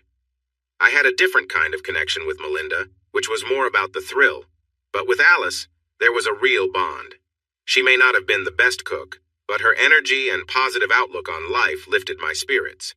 Despite her own struggles with past relationships and family challenges, she remained cheerful and hopeful, and I enjoyed being around her bright attitude. We also got together with our friends Jim and Patty every couple of weeks, and it was clear that they enjoyed Alice's company as well. I was in the kitchen one day, helping Patty with the dishes while Alice and Jim were outside. Patty turned to me and asked, "How's everything with Alice, Rob?" I replied that we were having a good time, and she said, "I think she's a good match for you." I glanced at her, and she smiled. "Jim thinks so too. She's smart and sweet, and she seems to really like you for some reason." "Thanks, Patty. That means a lot to me." Things were good. Alice and I made a nice couple, and I had no complaints about our time together. This went on for about 5 months. During that time, I thought about Helen less and less. She was still leaving dinners for me once a week, and I thanked her on her answering machine. We didn't see or talk to each other, but Linda and Ronnie kept me updated, telling me that Helen was doing well and her catering business was growing. Sometimes I wondered about the time Helen and I shared why I had gone to see her and what it all meant, but I didn't dwell on it, as Alice kept me busy and happy. Then Ted returned to town. Ted was Helen's ex-boyfriend. He had cheated on her, and that was years ago. He had moved away to North Carolina, but now he was back. I didn't find out right away. One Saturday night, Alice and I came back to my house after the movies. We had gone for drinks afterward, and I was feeling relaxed. I put my arm around her, ready to head upstairs, but she stopped me. "Rob, can we sit in the kitchen for a minute?" Her serious look caught my attention. We sat at the kitchen table, and she said, "I need to talk to you about something." I didn't say anything before because there wasn't much to share, but now. "Alice," I said, getting a bit impatient, "can you just tell me what's up?" I wanted to finish this quickly and go to bed. "You remember Ted, right? My ex-boyfriend?" I nodded. "I've been emailing him for a bit. He told me he was back in town and asked if I'd have lunch with him. So I thought about it, and I said okay. Last Wednesday we had lunch at the Benton Grill." I didn't like the sound of this, and I felt uneasy, sensing that we wouldn't be heading to the bedroom soon. "Okay," I said, "and—" She looked down for a moment before looking at me again. "Well, he wants to get back together. He knows he made a mistake when he cheated on me. He married his secretary, but that didn't last long before things went wrong again. He's dated others, but he says he realized I'm the one he truly loves. He got a job downtown and asked me if I could forgive him and consider giving him another chance." There was quiet. "And I'm guessing you didn't tell him to go away," I finally said. "No," she replied. "I told him I'd think about it." My expression grew tense, and she added, "Rob, listen, I care about you. You've been so good to me. The past few months have been really nice. But I don't know. I was in love with Ted. I really was. He hurt me badly. I held a lot of anger towards him for what he did. But over the years, I've thought about it a lot because I believed he was the one for me. And now he's back and wants to try again. It feels like the right choice to give it another shot. With a guy who hurt you like that?" My voice came out rough. I wasn't exactly angry, but my throat felt tight. "That's the point," she said. "I can see he's changed. It's been almost 9 years. He seems quieter, more thoughtful. He's matured since what happened." Tears filled her eyes. "Rob, I honestly don't know if this will work. It could be the craziest thing I've done, but I still feel a love for him that I've never felt for anyone else." More silence. She looked down at the table while I looked at her. "Okay," I said. "Do you want to ride home?" She looked up at me, tears on her cheeks. "Rob, I'm really sorry. I would never do this behind your back. You've been so kind to me." She didn't finish her thought and started to cry. After a moment, she said, "I know this might not go well with Ted. It could be the silliest thing I've done. but as wonderful as things have been with you, it's not. I understand, Alice. I'm not the one for you. That's fine, I said. I never thought I was. I felt sad, but I didn't want to make her feel worse. Alice was a good person, and she was being honest with me. So I drove her to her apartment slowly, being careful because of the drinks we had. She hugged me for a long time, gave me a gentle kiss, and said thank you and how sorry she was, along with a few other nice words before she went inside. I drove home alone. For a couple of weeks, I didn't date anyone or even think about it. I worked my shifts with Jim, went home to eat, watched TV, or had a couple of drinks at the bar where the officers went. Each week I found dinner waiting for me on the porch and left Helen a message the following day to say thanks. My daughter Linda called to check in and asked how Alice was doing since they had met a few times and got along well. She's okay, I guess, but she's not with me, I explained the situation. Oh, Daddy, I'm sorry. You deserve to be with someone great. I laughed. I agree, honey. I'm not upset with her. She was honest with me, and she believes this guy is her true love. After we finished our call, I returned to the game.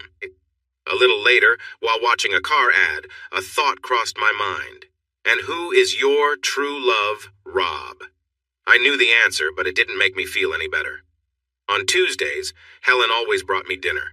It would be waiting on the porch when I got home from work. One Monday night, Jim and I had to work late for backup on a difficult situation, and they wanted all available cars. I didn't arrive home until after 3 a.m., so the next day I left work early and took a nap. Dealing with late nights is tiring, especially for someone almost 50. I woke up around 4:30, took a shower, and got dressed. Then I went downstairs to read the paper. When I heard Helen's car stop in the driveway, I opened the front door and saw her walking up with a large bowl covered in tin foil. She looked surprised to see me. Rob, I didn't expect you. It's okay, Helen. I had a late shift last night, so I took the afternoon off. Would you like to come in for a moment? Yes, thank you. That would be nice.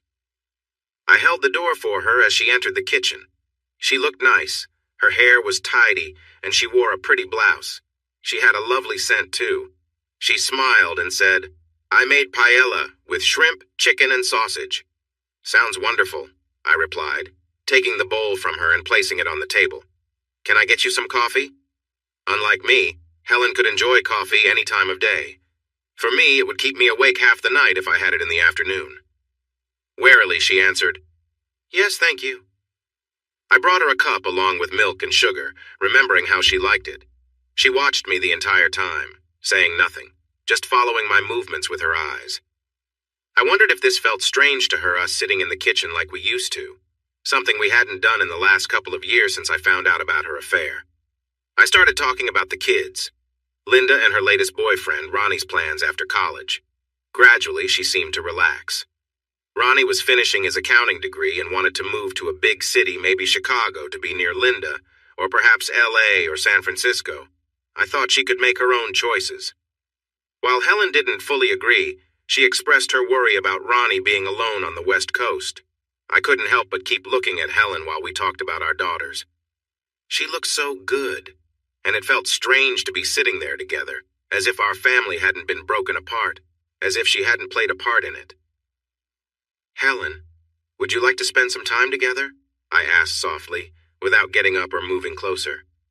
Her eyes widened as she looked at me, a bit uncertain. Rob, She paused. What would this mean? I shrugged. I'm not sure. Maybe it doesn't have to mean anything. I'd like to spend some time with you if you're okay with it. If not, no worries. You'll still appreciate the meal. She looked down at the table, a faint blush on her cheeks. I'd like that, Rob, she said, meeting my gaze. But can I ask you to be gentle? It's been a long time since I've been close with anyone. I nodded reassuringly. Of course. After a moment, I stood and offered her my hand. She took it, and together we walked up the stairs. In the quiet of her room, I wasn't sure what to expect. Things felt different than I'd imagined, more emotional, especially for her. She seemed a bit shy. She excused herself, went into the bathroom, and when she came back, she climbed into bed and wrapped the covers around herself. Seeing her nervousness, I approached slowly, not wanting to make her uncomfortable. I joined her, and she turned toward me, resting her head on my shoulder. We held each other quietly, the room calm as we shared small gestures and gentle closeness. As we grew more comfortable, I could sense her relax. I closed my eyes and focused on the quiet connection between us, letting the rest of the world fade away for a while. We lay back, enjoying the moment, finding warmth and comfort together in a way that felt simple yet meaningful. And I realized it had been years since I had been close with anyone in this way. Helen and I shared a quiet connection, holding each other close. But suddenly, I noticed tears in her eyes, a few slipping down her cheeks. I paused and looked at her. "Sorry," she whispered. "I didn't mean to, I waited, giving her a moment. Finally, she continued, "I can't stop thinking about everything I did wrong, how I hurt you, and everything I lost." She leaned against me and I wrapped my arms around her, offering quiet comfort as she released her emotions. It wasn't quite the moment I had expected, but in a way, it felt meaningful. After a little while, she calmed, sitting up to wipe her eyes. She gave me an apologetic smile. "I'm sorry, Rob, I really am." We shared a few quiet moments, letting the tension settle, and eventually she rested beside me. We both relaxed, feeling the comfort of being together without any need for words. Afterward, she looked at me, a hint of hope in her eyes. "Rob, do you think we could find a way to be close again, maybe beyond just today?" I thought about it for a moment, seeing the honesty in her expression. "Helen, I think we can work on it, take things as they come, and see where we end up." Her face softened as she nodded, looking a bit relieved, and we stayed close, both realizing that sometimes just being there for each other was enough. I think it would make me very sad to know that this was the last time I'd be in your bed. I didn't want to think about what came next. It was too confusing. I pulled her close and kissed her deeply. Then I lay back, pointed at the space between us and said, "More." She smiled and leaned in again, and this time it felt even better. She seemed more relaxed and confident. It took a little longer, but I enjoyed every moment. When I was ready, I said, "I want to change things up," and she nodded. For a moment, as she moved into position, I remembered all the times she had said no, and a wave of frustration hit me. But I pushed it away, placed my hands on her waist, and we began to move together. She gasped and said, "Wow, that feels amazing." "I don't want to hurt you," I assured her, and she replied, "No, it feels great, just be gentle." So we continued, slowly and steadily. I focused on how it felt. I lost myself in the moment, aware of her soft breaths, and when I felt a wave of pleasure coming, I held her close. I may have pushed too hard for a moment, but I couldn't help it. Afterward, we turned to lie on our sides, still close, and I held her, kissing her neck as we relaxed together. Has it really been 2 years? After resting for a while, we found ourselves in the kitchen. Helen was heating up some paella and making a salad, while I set the table and grabbed a beer. "Yes, the last person I was with after you was not a good memory. I'm glad I have a better one now." She smiled at me and I smiled back. "I can't believe you haven't had more chances," I said. "You're a lovely lady. Have you not been dating at all?" "Not in the beginning. I was too troubled. Sometimes people would ask, but I was too busy working and seeing my doctor trying to get my life back on track. I did date a couple of guys briefly, but being close with them felt significant, and I just wasn't ready for that. They were nice, but there was no real connection. And having a casual relationship with someone I didn't care about wasn't very interesting to me. We had dinner and talked about the girls and a bit about work. I made Helen laugh by sharing the story of how we supported Jim and got Buster Reedon removed from the place. She mentioned that the catering business had gained a few regular clients, small conference centers that provided lots of steady work, and she was making more money than ever. I even thought about buying a house, but her voice trailed off. "But what?" I asked. I realized that what I really wanted was a home, not just a house. Buying a house wouldn't make it feel like a home, especially if I was by myself. I didn't have anything to respond, so I let it go. My time with Helen had been interesting. It felt mostly comfortable, familiar, and nice. We knew each other quite well. There were a few brief moments when memories of the past filled me with anger, like a surge of electricity. However, after 2 years, those feelings didn't linger long. Nothing can hurt as much after a while, no matter how deep the pain was at first. I still remember the sadness when my dad suddenly passed away from a heart attack in the cafeteria at his workplace. I was only 24. I can recall the feelings, but they don't hurt the same now. I loved him and miss him, of course, but it lacks that sharp pain and the flood of tears. He's gone. That's all there is to it. I suppose it's the same with my marriage. When Helen left, we both steered clear of talking about what had happened or what might come next. The closest we got was at the door when she hugged me. She whispered, "Thanks, Rob. I enjoyed that." Almost like she was afraid to say it out loud. I smiled, kissed her, and replied, "Me too," as she walked to her car without looking back. I could tell she wanted to ask, "What now?" but wisely chose not to push it. I grabbed a beer, settled into the living room, and turned on the game. I didn't want to think about what now either. I was just finishing the dinner dishes on Friday when Ronnie called from school. This was normal. We talked every week or so, but I felt a bit uneasy. My first thought was, oh no, Helen told her about our meeting, didn't she? Not the personal part, but something. But Ronnie didn't mention anything about it. She just talked about her classes, looking forward to graduation, sending out her resume, and other things on her mind. She also asked about Alice and if I was missing her. Carefully, I said, "So what do you hear from your mom?" "Oh, she's okay, I guess. She still really likes her job. I wish she'd get out more, Dad, you know? I mean, she knows she won't be with you, but she doesn't seem interested in dating anyone else." The conversation drifted on, and I felt relieved. I had somehow thought Helen would tell others, and the idea bothered me, so it was a relief to know that wasn't happening. Over the next few days, I found myself thinking about Helen often, at random times when I wasn't too busy. Spending time with her had been nice, and having her around the house was more enjoyable than I'd expected, so on Tuesday afternoon I decided to call her at work. "Hi, Helen, it's Rob." There was a brief pause, then she responded, "Oh, hi, Rob. How are you? I didn't expect you to call." She sounded happy to hear from me. "Yeah, well, I thought you might be dropping off some food today.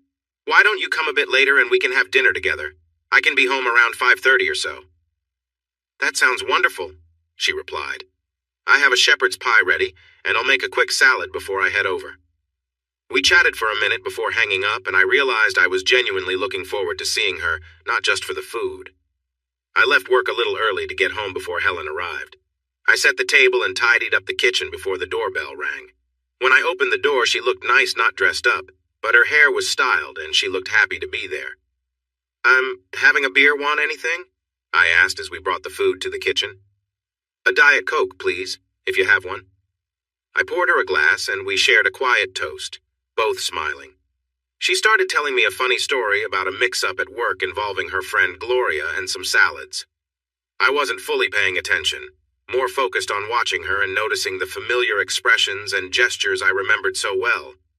Without saying anything, I stepped closer, took the glass from her hand, and gently held her in my arms, giving her a soft kiss. Helen looked surprised, but didn't pull away. We stood there, close and silent, just enjoying the moment together. When I pulled back slightly, her cheeks were flushed. She seemed about to say something, but I gave her a reassuring smile, and she looked at me, her expression warm and open.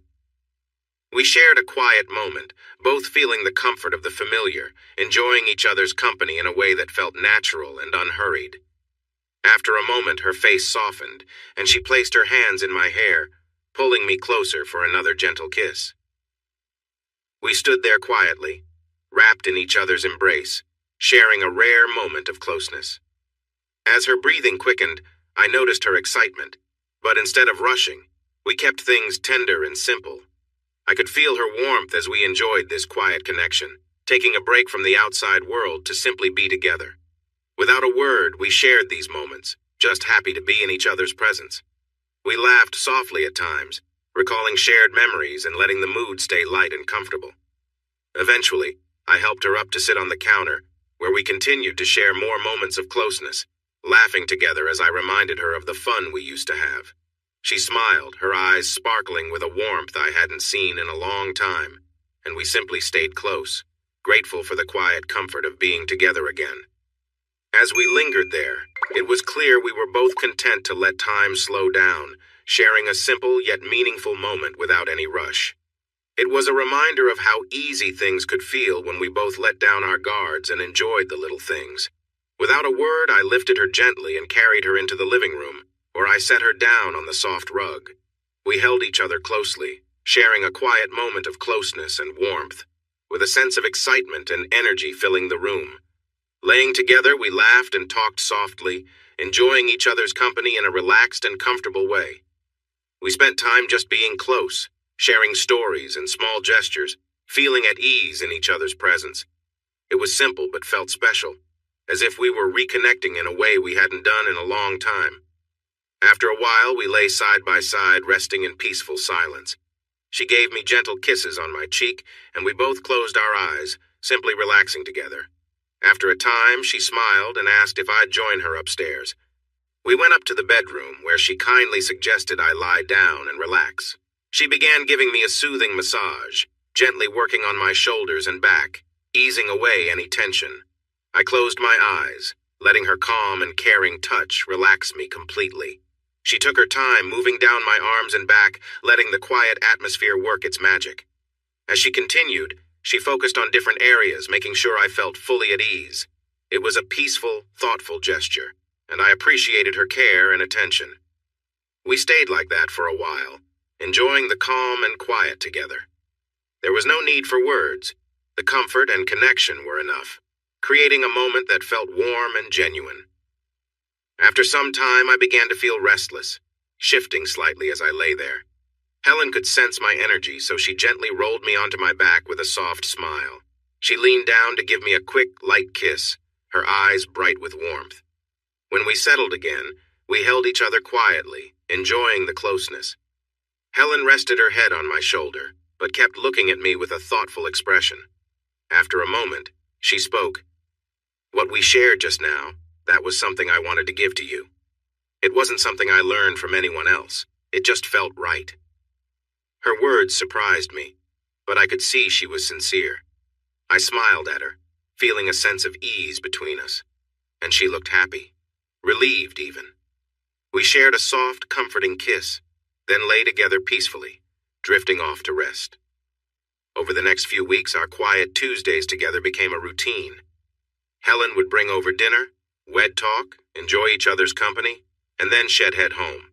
Neither of us talked about what it all meant, and we both seemed content to let things be. One Saturday, I saw a movie that I thought she'd enjoy, so I called and asked if she wanted to go. She happily agreed, and we met up for a quick meal at a diner we used to visit, followed by the movie. Afterward, she came back to my place and decided to stay the night. We took our time that evening, sharing laughs and enjoying a relaxed closeness, moving at a slower pace. After years of keeping each other at a distance, it felt good to reconnect without any hurry or pressure. We appreciated each other's company, and I started to feel more comfortable with our new rhythm.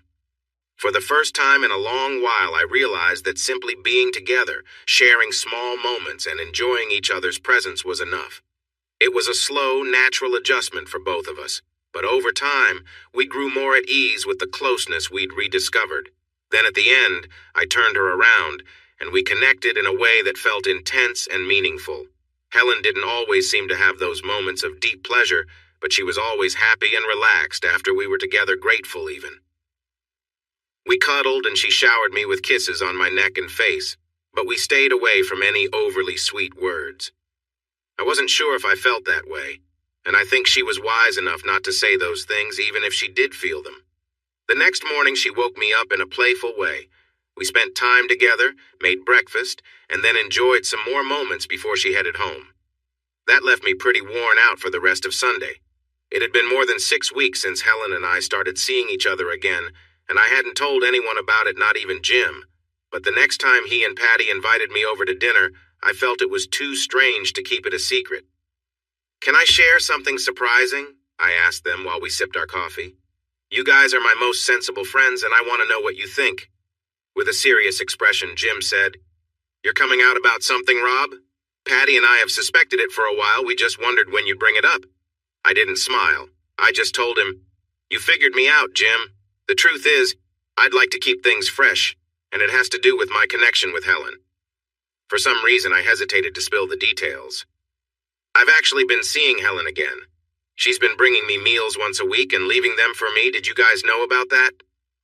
They nodded, looking a bit surprised, and I continued. To be honest, I don't know what's going on. After everything, I didn't expect to be enjoying my time with Helen.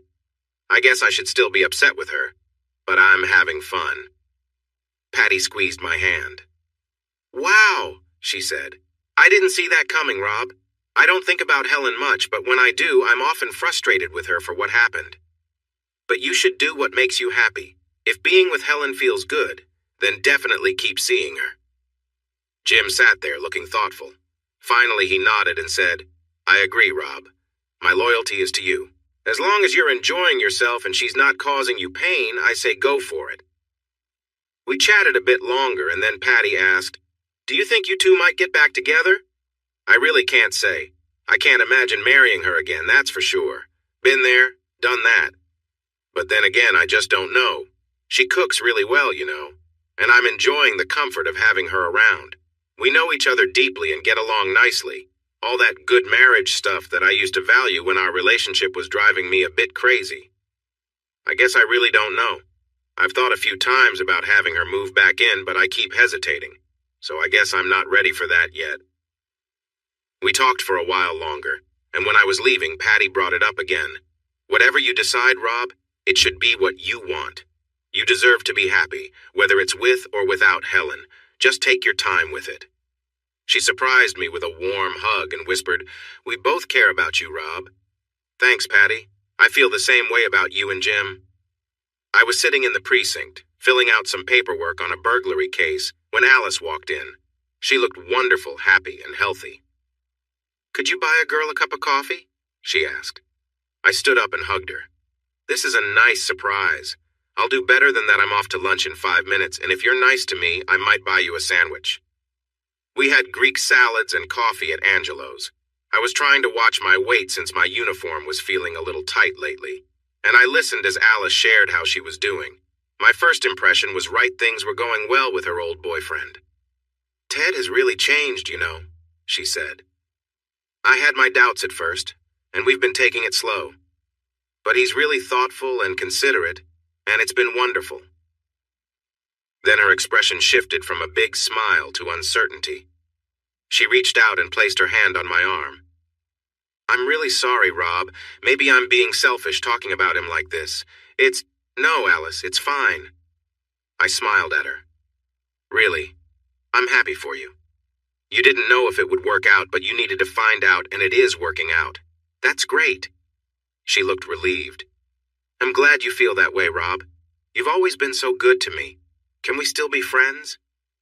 Of course, I said, wondering what that would really mean. Well then, she smiled again. Can I share a little secret? We're engaged. I congratulated her and asked, How did he ask you? I was genuinely happy for her, even if I wasn't super interested in every detail. But I listened attentively and responded with excitement at the right moments.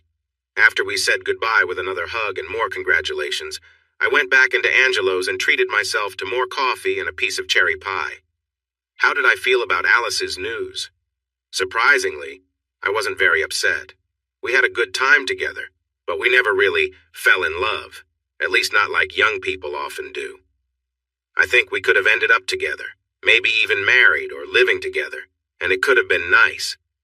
But then, I realized I hadn't really missed her much, not after the first couple of weeks. I thought about her sometimes and remembered the fun we had. I also missed being close with someone until I started seeing Helen again. But I didn't truly miss Alice, and it was silly to make this seem bigger than it really was. So I finished my pie and went back to my work. I can't say it was a bad day. It was just like closing a door, finishing a chapter. Hey everyone! Thanks for watching. Don't forget to subscribe and turn on notifications so you won't miss any of the exciting stories we have coming up. What do you think about the characters in this story? Let us know in the comments. We'd love to hear from you.